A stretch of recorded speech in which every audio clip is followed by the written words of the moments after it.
Welcome to my channel, a channel that's all about the spooky season, but all year round, yes? I'm sure a majority of people in America know exactly who Michael Jackson is. At one point, his death was made into a whole entire conspiracy theory. Some people were saying that it was planned, other people were saying that it was a tragic accident. Today we're gonna get a perspective into Michael Jackson's death and a history leading up to it in hopes of understanding the truth. So definitely drop a like on this video if you're all about the darker things that YouTube has to offer. You'll be helping your YouTube feed as well as pushing me out there so I can really do what I want to do for y'all in the future. A reaction channel is not what I want to be. I want to branch off and start doing other things, but I need your help. So go ahead and drop a like on this video to help support each other. Thank you. June 25th, 2009 marks the day when showbiz lost its reigning king, and the world lost one of the most famous people to have ever lived, Michael Jackson. I remember seeing a whole bunch of people just crying over Michael Jackson's death. My mom was crying. I saw I saw like hundreds of thousands of people on TV crying. It was a real big thing. It was real big. The king of pop, rock, and soul.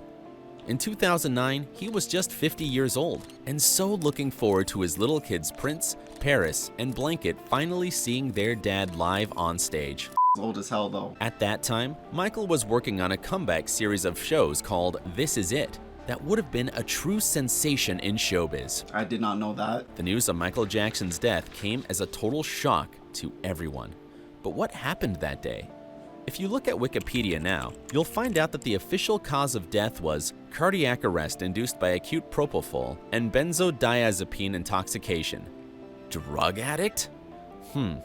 Well, things are not as straightforward as they may seem at. Why say it like that? Wikipedia be lying sometimes too, okay? Wikipedia be lying, they be lying, okay? So it's not 100% a reliable source. First glance. And Wikipedia may be a little off. I just said that. In this episode, we're going to explain what happened to Michael Jackson, but more importantly, why and if his life could have been saved. Looking at the lavish lifestyle of Michael Jackson, it's hard to believe that the greatest entertainer of all time spent most of his life in pain. Here's why. In 1984, while shooting a Pepsi commercial, Michael Jackson was literally on fire when a firework ignited his hair. That night, no. Michael not only experienced the second and third degree burns to his scalp and body, but he was also introduced to the world of pain medication and plastic surgery. In 1999, right in the middle of the show, Michael Jackson plunged 50 feet to the ground during an aerial platform malfunction. The accident permanently damaged his spine. After the show, MJ collapsed and was rushed to the hospital, where he was again put on some serious painkillers. Ever since then, back pain and pain medication have become essential to his life. I could definitely relate to the back pain 100%. I know what it feels like to go through that type of back pain. I've been through it myself. I could fully relate to the back pain part, not the pain medication. Excuse me. But the back pain, I could 100% relate to that. I know pain. So much pain! So much pain! Stress and pain would later transform into serious health problems for Michael Jackson. Perhaps his most disturbing one was insomnia. There were times when he didn't sleep for 3, 4, even 5 days in a row, and the only thing that could put him to sleep was painkillers and sedative drugs. Back pain used to do that to me as well. By the end of the 90s, MJ had developed strong addiction to propofol, which essentially is a powerful sedative used by anesthesiologists to sedate patients during surgeries. Michael Jackson was so used to sleeping under propofol that he even called it his milk, as the color of the substance indeed resembles milk. So, in early 2009, Michael signed a lucrative contract with media giant AEG to organize a series of concerts in London. This Is It tour, which should have marked the great return of the greatest entertainer. The plan was to have the first concert in July of 2009 and have the rehearsal started in late April at the Staples Center in Los Angeles. Because of the time trouble, the preparation for the show quickly became an exhausting and rigorous routine for Michael, who hadn't been performing at full-scale live shows for over 10 years. And suddenly he needed to dance, sing, keep up with the groove of the band, strategize with the production crew for hours and hours, 5 or 6 days a week. To keep himself— It's a lot of work, and imagine him being under like extreme back pain while doing all of that. Then gonna be tired, of course he is. Sharp and functional, Michael needed a good sleep. And to get his back pain right out of his head, he needed more than that. His plan was to go through this tough period with the help of his good old friends, propofol and benzodiazepine. But administering serious sedatives like propofol is not as easy as taking pills. Therefore, Michael has always had a special companion by his side, a medical doctor who would be willing to assist Michael with this sensitive matter. As part of the deal with AEG, Michael had a request to hire a personal physician to support him during the tour. AEG said, sure, and hired Conrad Murray, a doctor who had known Michael long before the rehearsals, and who undoubtedly knew about MJ's non-trivial requirements.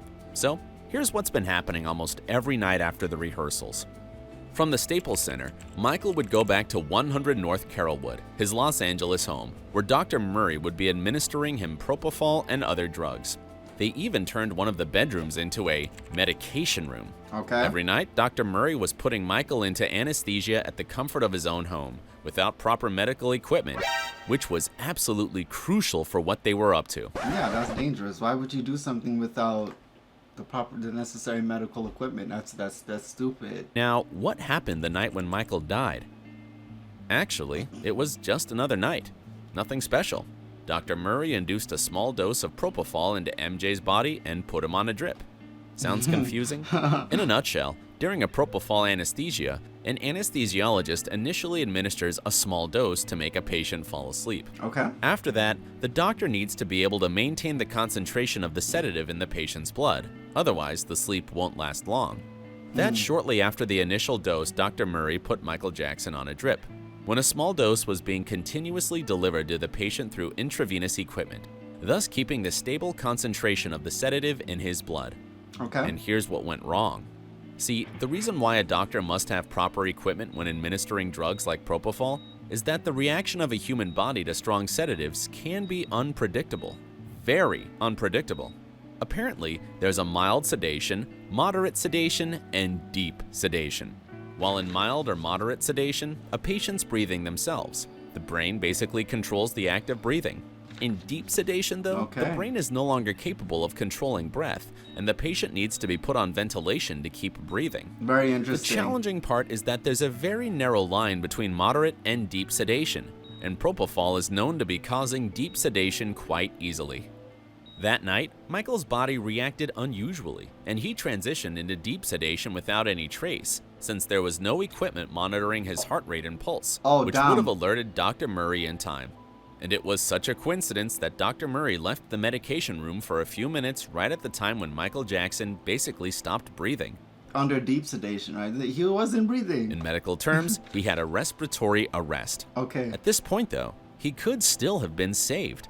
Since he stopped breathing, the only thing that he really needed was oxygen, but Dr. Murray wasn't ready to handle this situation. Apparently, he stepped out to take a call. What the fuck's wrong with you? What you mean you're gonna take a call? Like, Upon his return, Dr. Murray did notice that something was wrong, but he thought it was cardiac arrest, not respiratory arrest. In other Stupid. words, he thought that Michael was experiencing a heart-related issue. So he started performing CPR, which was absolutely counterproductive to what he should have done. He also did not call 911 immediately, and the qualified help was not in time to save Jackson's life. Later on, Dr. Murray would suggest his own version of what happened that night, claiming that he only gave Michael the initial dose just to help him fall asleep, and then Michael would put himself on a drip while Murray was out to make a phone call. did he put himself on the drip though? I mean, this is strong anesthesia we're talking about. Would he have the time to put himself on the drip? I don't think that Michael Jackson could have been saved here, because by the time it would have taken for the police officers to get there and then like make him breathe and like that, he's already gone. He's been gone. And then the doctor, he didn't know what he was talking about. He didn't know what he was even doing. He thought he was going under cardiac arrest when it was a respiratory problem, according to what I'm being told right now. So The court and jury didn't believe in that story. In our personal opinion, Michael Jackson's condition was known to his close circle of business partners, but no one really wanted to truly help him get off the drugs. Wow. At the end of the day, he could have been sent to rehab if someone cared enough for him. But in the end, it looks like the Michael Jackson who's performing live, despite operating on drugs, was more profitable than the Michael Jackson who's in rehab fixing his addiction. that is This so is the crazy. story of Michael Jackson's death. This is how it was. He really said if somebody cared about him enough to take him off of the drugs and send him to rehab, then he could have been saved. If somebody cared about him enough to help him get off the drugs and to find other solutions. That's quite the sentence, isn't it? So that's gonna be the end of the video. I hope you guys did enjoy it. Again, if you did, definitely leave a thumbs up on the video, as it's gonna help me, and it's definitely gonna help your YouTube feed if getting into the darker things on YouTube is what you like to do. For the people that made it to the end of the video, I thank you guys immensely. You guys are really doing the right things and I appreciate you guys, so thank you for that. I will see you guys next time with a brand new video.